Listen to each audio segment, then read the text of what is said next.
Judges chapter 19. Benjamites violate a Levite's concubine. Now it happened in those days, when there was no king in Israel, that there was a certain Levite sojourning in the remote part of the hill country of Ephraim, who took a concubine for himself from Bethlehem in Judah. But his concubine played the harlot against him, and she went away from him to her father's house in Bethlehem in Judah, and was there for a period of 4 months.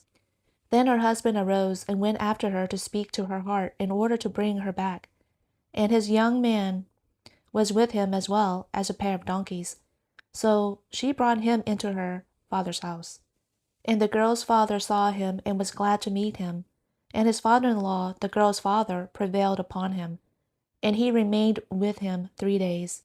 So they ate and drank and spent the night there. Now it happened on the 4th day that they got up early in the morning.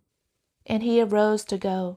And the girl's father said to his son-in-law, "Sustain yourself with a piece of bread, and afterward you may go." So both of them sat down and ate and drank together. And the girl's father said to the man, "Please be willing to spend the night, and let your heart be merry." Then the man arose to go, but the father-in-law pressed him, so that he turned back and spent the night there. And on the 5th day he arose to go early in the morning. And the girl's father said, "Please sustain yourself and wait until afternoon." So both of them ate. Then the man arose to go along with his concubine and young man, and his father-in-law, the girl's father, said to him, "Behold now, the day has drawn to a close. Please spend the night. Behold, the day is coming to an end. Spend the night here that your heart may be merry. Then tomorrow you may arise early for your journey, so that you may go to your tent."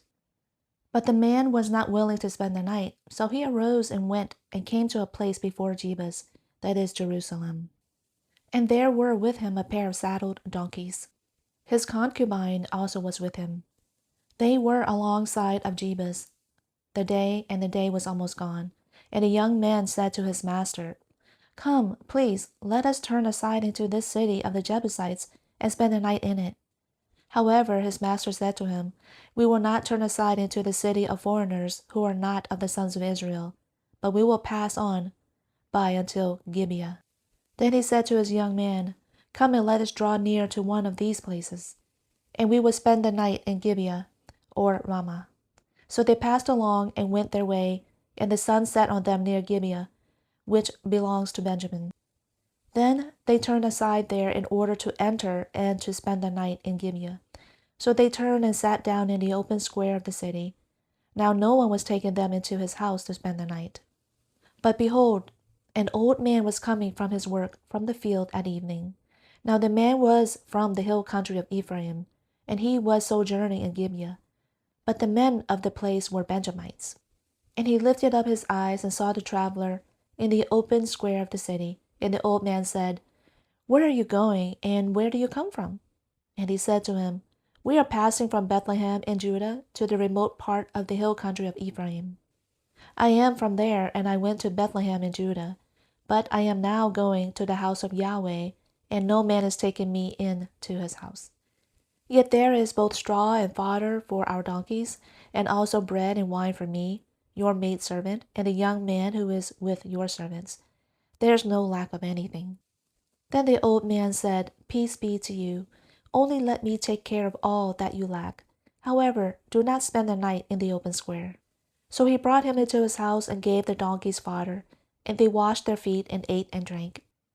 They were making their hearts merry, and behold, the men of the city, certain vile fellows, surrounded the house, pounding the door.